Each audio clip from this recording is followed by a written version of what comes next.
Sebelum memulai pelajaran pada pagi hari ini, mungkin alangkah baiknya kita melakukan ice breaking dulu ya, biar pada semangat gitu. Ice breaking itu jika Bapak bilang pagi, maka kalian akan tepuk tangan sebanyak 2 kali. Pak, jika saya bilang siang, maka kalian akan tepuk tangan sebanyak 1 kali. Dan jika saya bilang malam, maka kalian tepuk tangan setengah, tidak bersuara. Paham? Kita tes saja dulu ya. Oke. Pagi, siang, malam, malam, pagi, siang. Paham? Udah paham kan? Jadi nanti hukuman apa nih yang ke apa? Tidak bisa. 2. Janganlah. Oke. Kita mulai ya.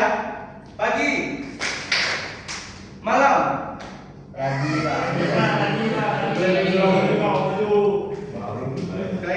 sekali lagi.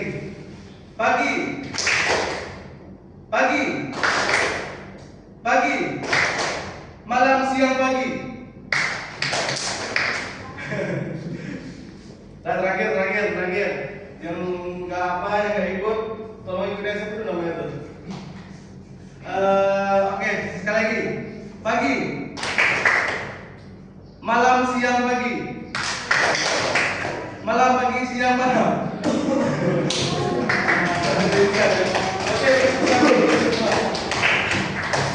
ini sebagai sedikit aja ya, gimana kita pada pagi hari ini biar nggak ngantuk gitu.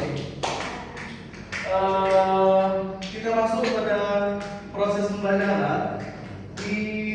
Pada materi sebelumnya kalian sudah membahas tentang konsep ketenagakerjaan dan juga jenis-jenis tenaga kerja. Anda semua tadi masih ingat nggak tentang materi sebelumnya? Ada?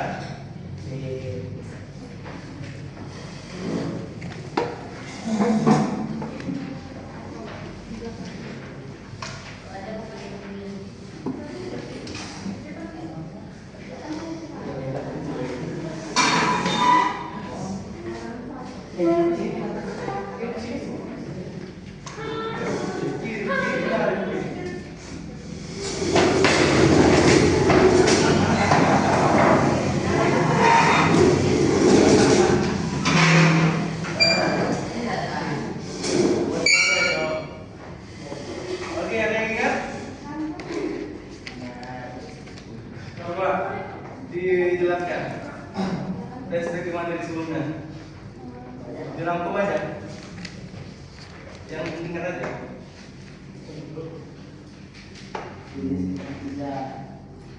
Ya? Apa saja? Yang kemarin yang dijabarkan sama Pak Kiai dulu pada pertemuan sebelumnya.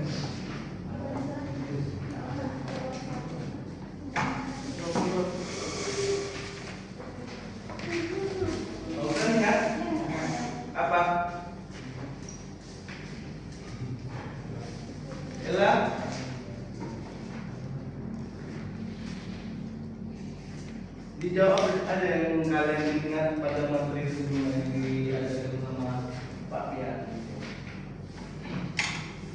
Berarti nggak ada yang mencatat nih. Ya, sesuatu yang berhubungan dengan tenaga kerja, sebelum kerja, kerja dan sesudah bekerja. Itu adalah apa ya, definisi dari ketenaga kerjaan ya. Dapat kita artikan seperti itu. Dari ketenaga kerjaan ini nantinya akan menimbulkan permasalahan-permasalahan dari ketenaga kerjaan. Yang dimana di sini ada yang pernah bekerja nggak, atau yang sedang bekerja? Kamu? Oh gitu kan? Ada yang bekerja? Atau teman kalian ada yang bekerja di sini? Tidak ya? Kalau kalian bekerja nantinya, apa ya?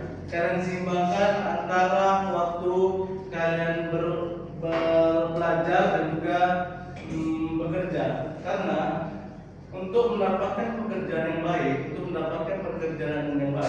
kalian harus meningkatkan kualitas diri kalian. Salah satunya itu kualitas pendidikan kalian. Nantinya di sana timbullah ada berbagai macam masalah-masalah ketenaga kerjaan. Nah, yang sekarang saya bahas terkait permasalahan ketenaga kerjaan dan upaya meningkatkan kualitas tenaga kerja. Itu nanti masuk di sini.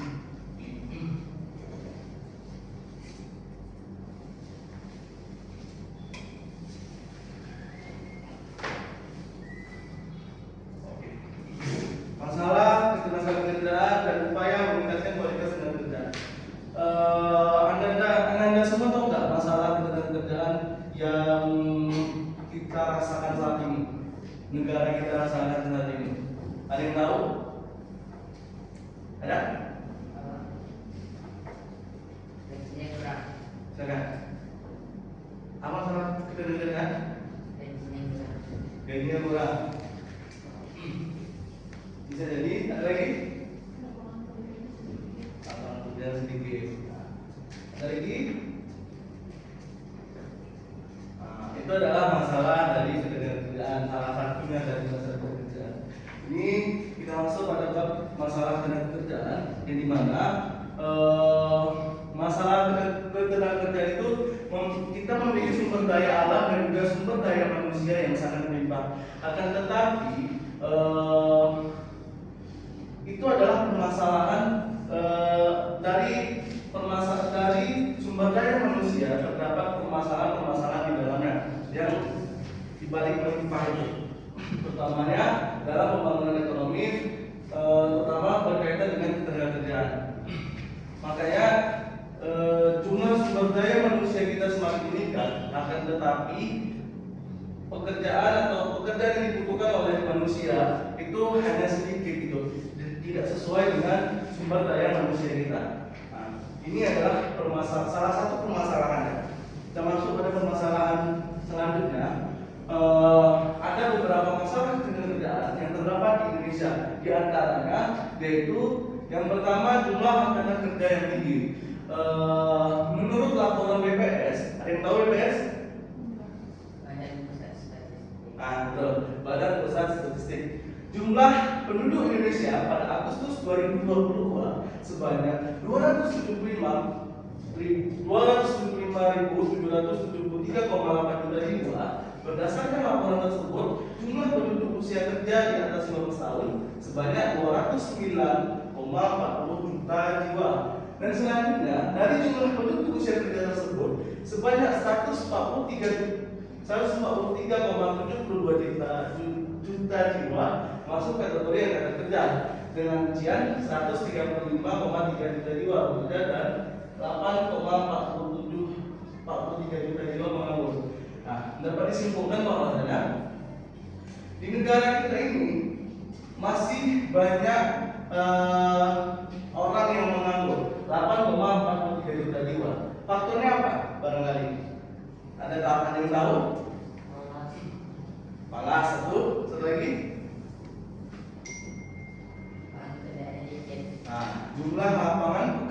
yang disediakan oleh pemerintah ataupun swasta yang di negara kita ini sedikit. Itu adalah permasalahannya. Nah, dan yang kedua, kita masuk pada tingkat pengangguran yang tinggi.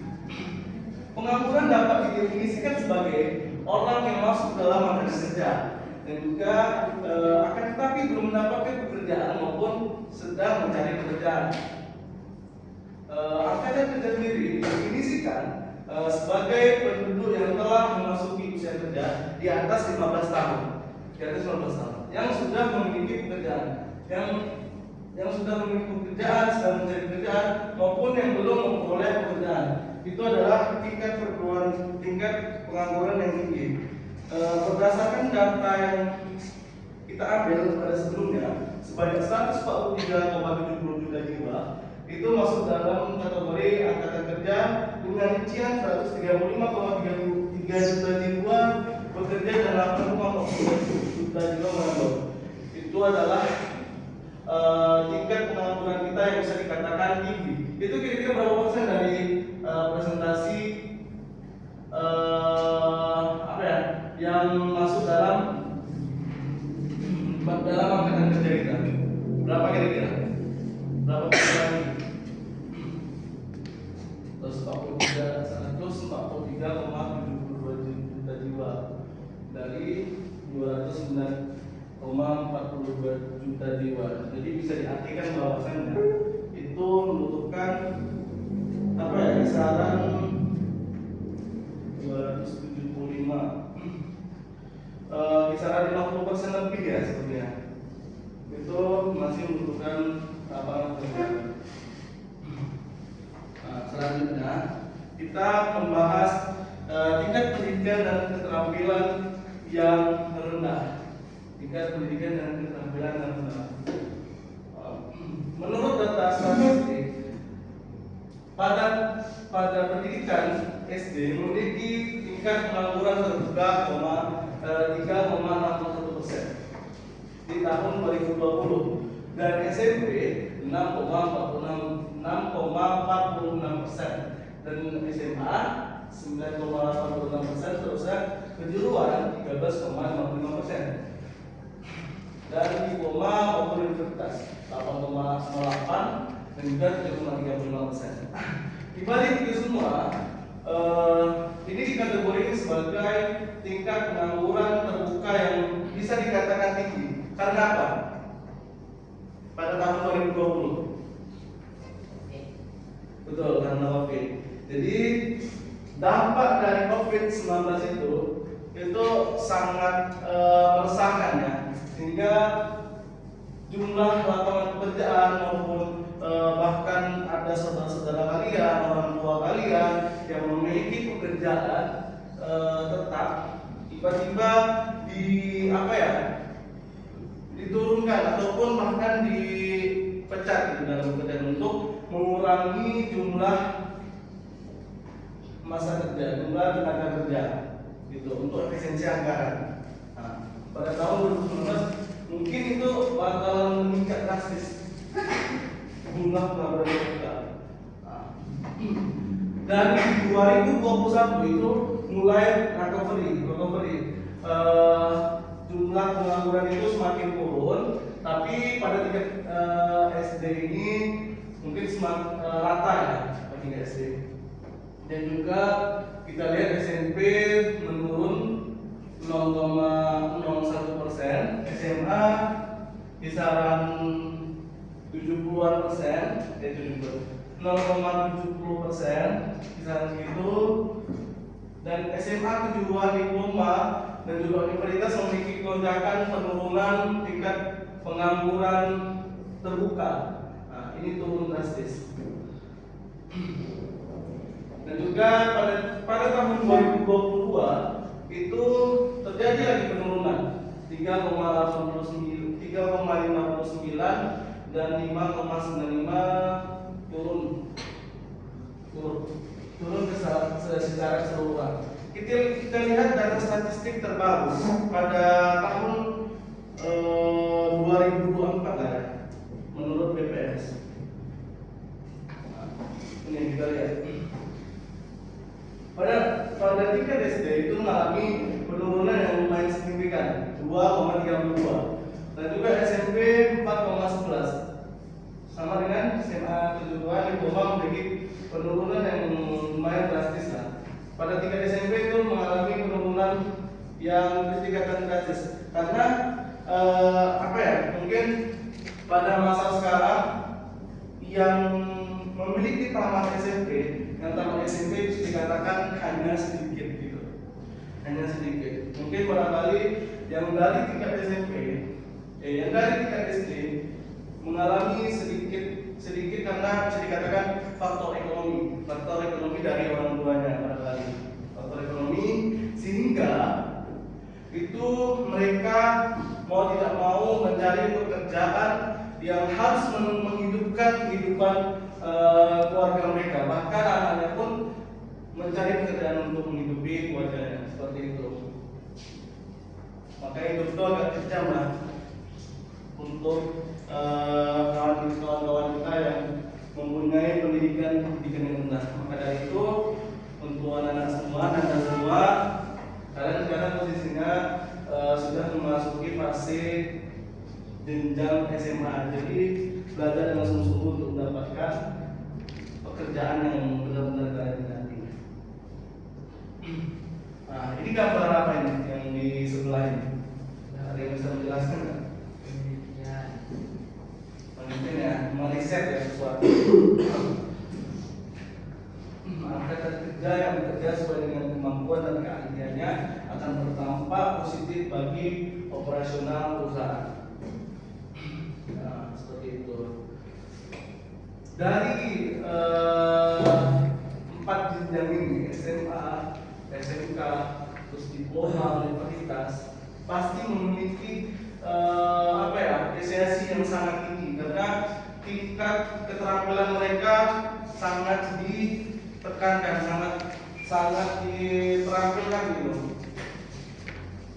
Maka dari itu kita bisa saya belajar sungguh, mengikuti pelajaran dan juga seminar-seminar barangkali bisa dalam mengasah soft skill kalian.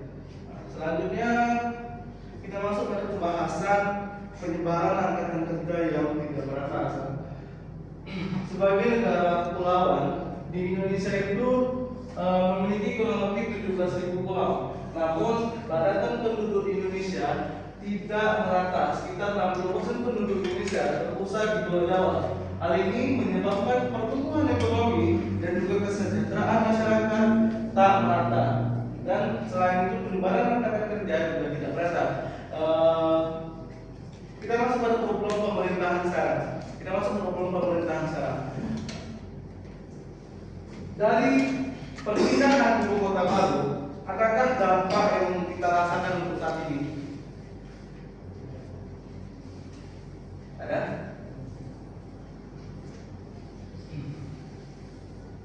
Tidak. Akhirnya ada, memang ada. Dari perpindahan ibu kota, salah satunya yang mana pusat pertumbuhan ekonomi itu salah satunya di Pulau Jawa. Sementara di Pulau Kalimantan itu tingkat pekerjaan atau tingkat pertumbuhan ekonominya bisa dikatakan tidak stabil. Maka dari itu langkah dari pemerintah itu, solusi dari pemerintah itu memindahkan ibu kota ke dalam Pulau Kalimantan gitu, untuk menyebarkan pertumbuhan ekonomi yang sangat merata. Maka dari itu bisa kita kisahkan barangkali persenan yang terpusat dari Jawa itu makin berkurang seperti itu. Jadi sedikit nanti akan kita doakan aja lah ya, pertumbuhan ekonomi maupun lapangan pekerjaan akan stabil gitu.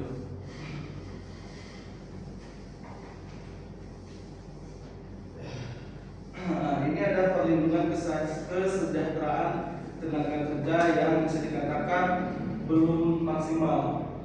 Nah, perlindungan kesejahteraan tenaga kerja di Indonesia belum maksimal. Hal ini dapat dilihat dari standar upah yang belum memenuhi kebutuhan masyarakat, kondisi tempat kerja yang buruk, dan juga ketidakadilan dalam dunia dunia kerja. Dan juga kondisi tersebut menyebabkan kesejahteraan dan motivasi tenaga kerja semakin berkurang. Dan beberapa faktor yang dapat mempengaruhi kesejahteraan tenaga kerja adalah tingkat ekonomi dari masyarakat tersebut. Stabilitas politik dan iklim investasi yang akan mempengaruhi terciptanya lapangan kerja baru, serta pasar global yang akan memperkeruh persaingan tenaga kerja. Maka untuk saat ini perlindungan terhadap kesejahteraan tenaga kerja kita masih belum maksimal. Ada beberapa mungkin keperluan dari pemerintah maupun pengusaha ataupun perusahaan gitu yang belum dipenuhi oleh tenaga kerja kita. Seperti itu. Selanjutnya dari materi ke berapa poin lagi? 5 poin itu ada yang mau ditanyakan nggak? Ada? Cukup? Oke. Kita masuk pada upaya meningkatkan kualitas tenaga kerja. Upaya untuk meningkatkan kualitas tenaga kerja itu terbagi menjadi 3. Dalam sisi pemerintah itu mendirikan berbagai macam pusat latihan pekerjaan. Itu adalah upaya dari pemerintah. Upaya ini bertujuan melatih tenaga kerja agar terampil, berinisiatif dan kreatif. Usaha ini disertai pula dengan usaha peningkatan mutu sekolah kejuruan, penciptaan kondisi yang kondusif bagi penanaman modal, transmigrasi, dan juga kualitas dana.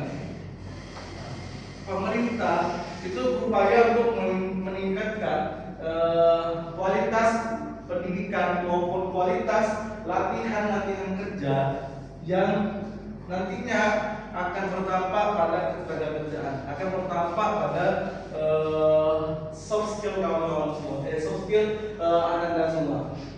Dan juga dari salah satunya itu pada pusat pendidikan yang ada di Indonesia ini bisa dikatakan sekarang ini sangat tidak stabil karena ada beberapa faktor, mungkin keterbatasan pemerintah kita untuk menjangkau pendidikan yang ada di mungkin pelosok bumi kita, pelosok negara kita, pelosok desa. Dan yang kedua itu ada pihak swasta. Pihak swasta itu menyediakan kesempatan bagi para siswa dan juga mahasiswa untuk kerja praktek atau magang di perusahaan yang bersangkutan. Seperti di SMK itu ada magang-magang yang disediakan oleh sekolah maupun pemerintah nantinya. Dan juga program magang ini akan memberi pemahaman secara lebih baik pada calon tenaga kerja mengenai dunia kerja yang sesungguhnya. Seperti itu. Dari ini kan sekolah kita bisa dikasihkan dalam kategori SMA. Kategori SMA nanti ada juga ini sebenarnya magang ataupun bahkan kita mengikuti seminar-seminar ataupun pelatihan-pelatihan nanti yang akan diberi sama sekolah. Itu nanti pasti ada pelatihan-pelatihannya. Selanjutnya, ini dulu. Yang pertama itu membekali diri dengan pengetahuan dan keterampilan dalam mencari kerja. Seseorang harus membekali diri dengan berbagai keterampilan dan pengetahuan yang disyaratkan oleh perusahaan secara umum, seperti keterampilan komputer, bahasa asing, dan juga keahlian khusus sesuai pekerjaan yang ditawarkan. Maka dari itu kita harus membekali diri kita dengan ilmu pengetahuan, soft skill kita, bahkan itu berguna untuk masa depan kita nantinya dalam mencari kerja. Dan yang kedua itu menanamkan jiwa wirausaha pada diri kita sendiri. Berarti bukan hanya kita bergabung dengan suatu instansi ataupun perusahaan. Apabila belum atau tidak bekerja pada instansi atau perusahaan, seseorang bisa bekerja secara mandiri dengan berwirausaha, seperti beternak ayam, budidaya anggrek atau berdagang. Dan juga setiap individu harus bisa mengembangkan kemampuan atau bakatnya untuk mengenali peluang seperti membuat produk baru, menentukan cara produksi baru, dan juga menyusun operasi untuk pengadaan produk baru, melaksanakan dan mengatur pemodalan operasinya. Di sini Anda semua ada yang memiliki jiwa berwirausaha nggak? Atau kalian mempunyai usaha atau apa jasa itu? Ada? Siapa? Bisa nggak suara kecil kali? Siapa?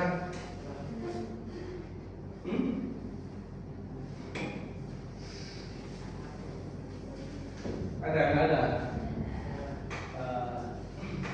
Nantinya kalian kalau seandainya kalian tidak mau menjadi pekerjaan, kalian bisa melatih mulai dari sekarang jiwa wirausaha.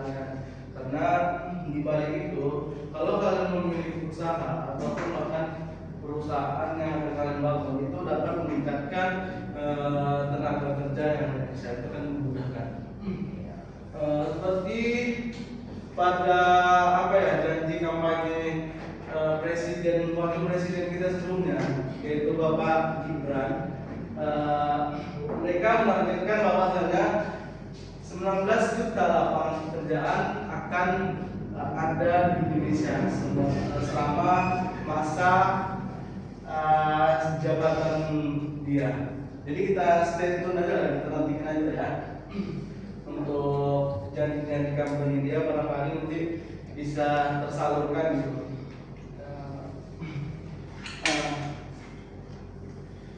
Ini adalah peranan pemerintah dalam mengantisipasi dan mengatasi masalah-masalah kerjaan.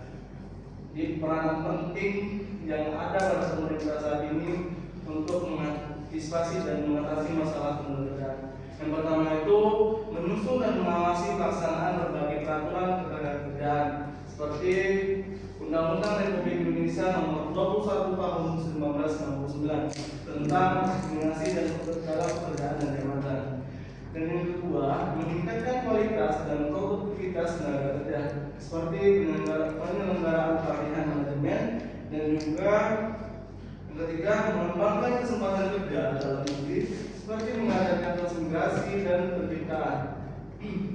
Seterusnya mengembangkan kesempatan kerja luar negeri seperti menurut tenaga kerja di Indonesia.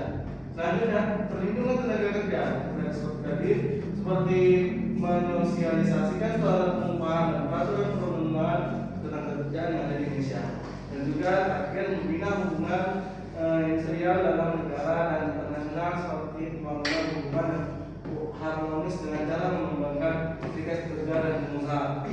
Ini adalah peranan pemerintah dalam mengantisipasi dan mengatasi masalah-masalah ketenagakerjaan.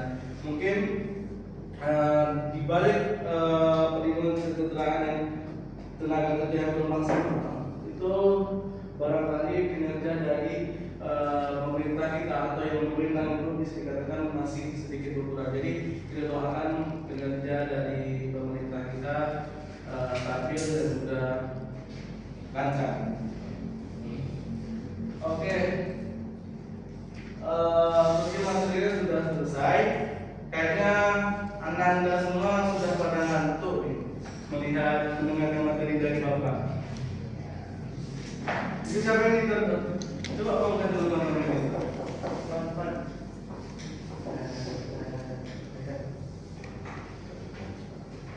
Ambil dulu. Kita masuk ke saja ya, biar gak boring gitu. Teman-teman kita. Oke. Ada tulis untuk kalian.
10 quiz nih.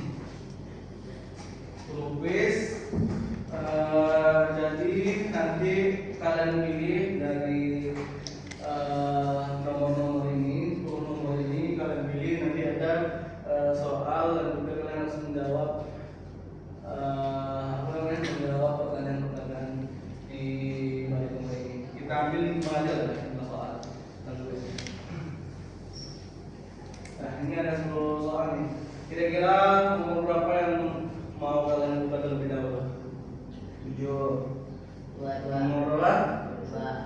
2. Oke, sepakat 2 ya. Nanti kalian tulis aja di buku latihan kalian ya, untuk penilaian Bapak. Oke.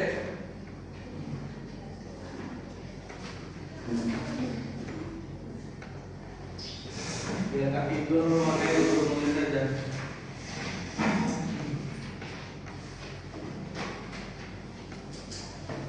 Sudah?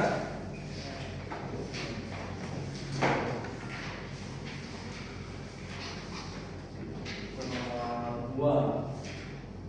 Tingkat pengangguran tertinggi berdasarkan tingkat pendidikan pada tahun 2022 terdapat pada jurusan. Ditulis saja. Nanti permainan.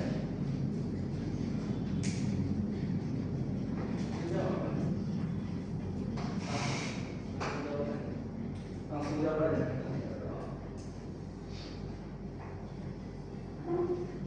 Sudah? Sudah siap tadi kan?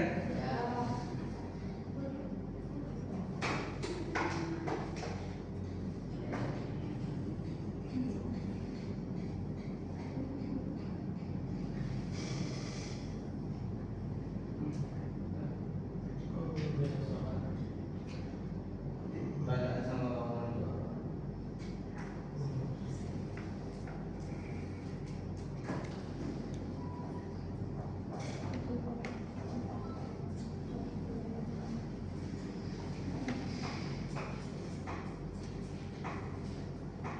Oke, tadi sudah menemukan nomor 1 nih.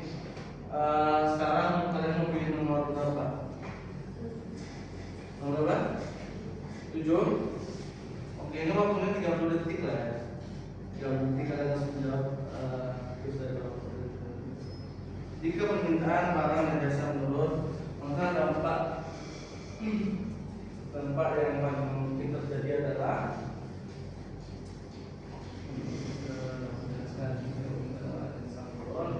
dampak yang paling mungkin terjadi adalah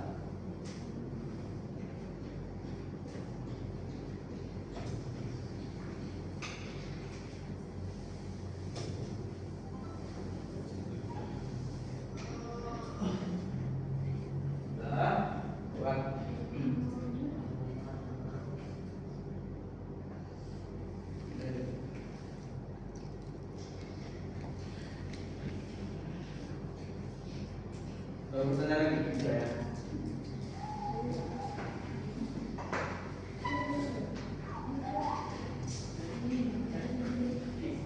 Oke, selanjutnya si nomor berapa nih? Nomor berapa? 10? Nomor 10 ya.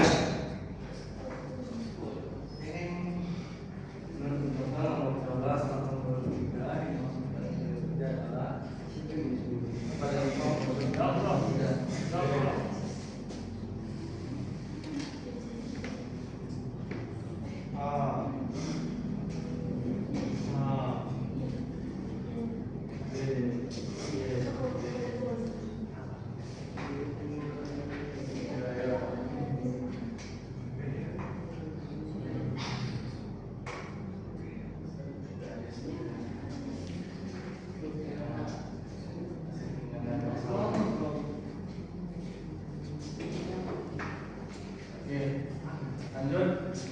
Soal nomor berapa lagi? 5. Nomor 5.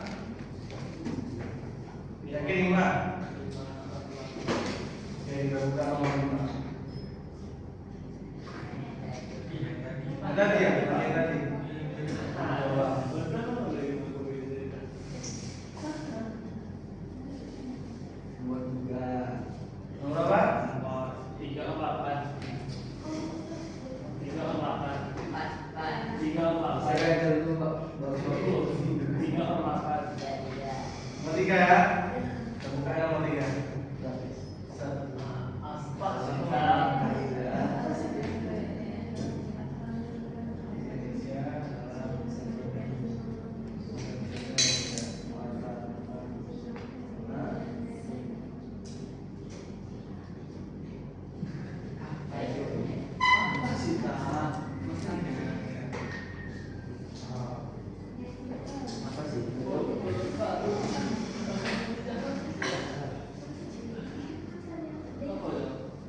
Coba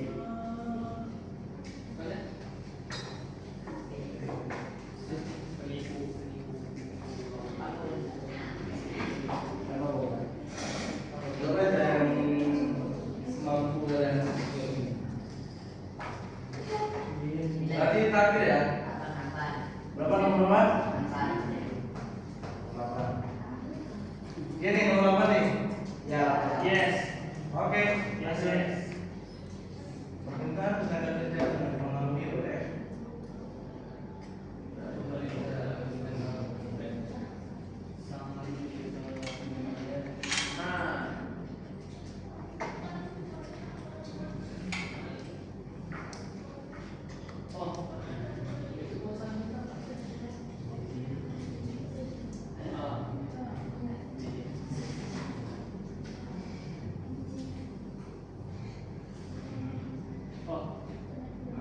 dah waktunya habis. Nanti latihannya dipukul aja lah ya. Dipukul aja ya. Kan kalian sudah jawab kan? Baru bisa dinilai. Itu adalah pemaparan dari materi kita itu, bagaimana ada masalah kerjaan dan juga upaya dalam mengatasi masalah kerjaan. Jadi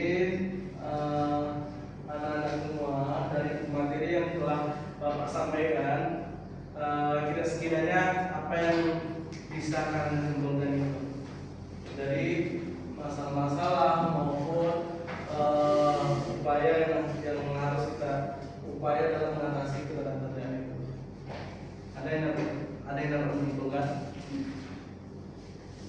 Sudah juga materi sebelum itu kaitkan aja. Ada?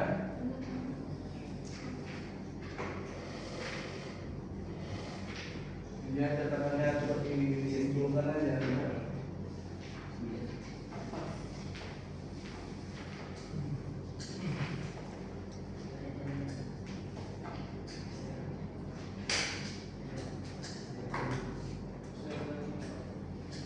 Ella, coba simpulkan materi yang Bapak sampaikan tadi.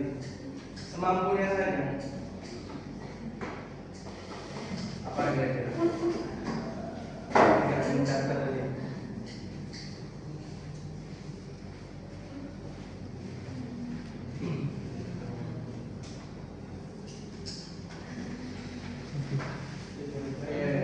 Kita simpulkan aja lah bersama-sama terkait materi pemaparan. Jadi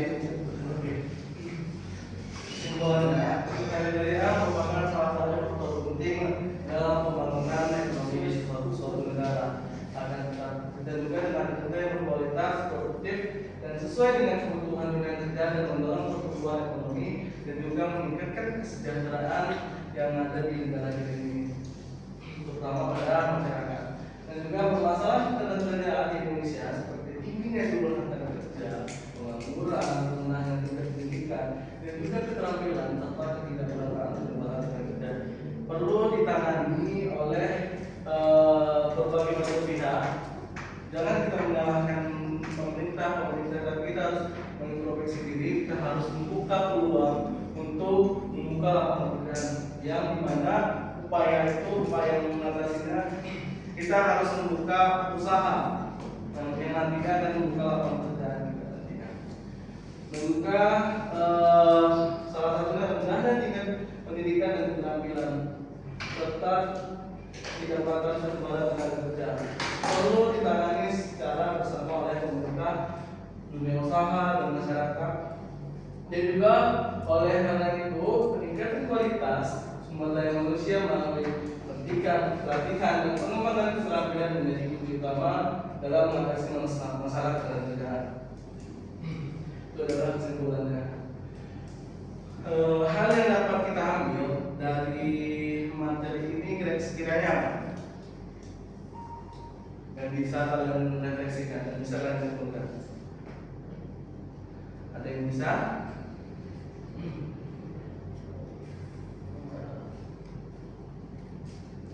Apa? tadi yang tadi Bapak bilang, jika kalian memiliki target untuk mencari pekerjaan, untuk memilih pekerjaan, maka kalian harus mengasah keterampilan kalian di bidang itu, dan juga bersungguh-sungguhlah kalian belajar, bersungguhlah kalian mengikuti pelajaran pada yang diajarkan oleh guru-guru, karena nantinya di dalam dunia kerjaan itu persaingan itu sangat ketat. Kita namanya HRD, mereka menilai ke soft skill kita, mereka menilai keterampilan kita, mereka menilai akademik maupun non akademik kita. Maka dari itu kita tingkatkan nilai-nilai kita. Dan salah satunya dari nilai itu kita juga tidak boleh melawan para guru, karena pasti itu adalah nilai yang sangat tinggi yang dikasih oleh guru kita. Kalau kalian rajin, kalau kalian sering datang ke sekolah, tidak terlambat, itu nilai plus untuk kita. Dan juga kalian mengikuti pelatihan ataupun bahkan kalian di sini ada yang bergabung organisasi, ada. Nah, di situ kalian bisa mengasah soft skill kalian. Di situ kalian bisa mengasah keterampilan kalian maupun nanti public speaking kalian.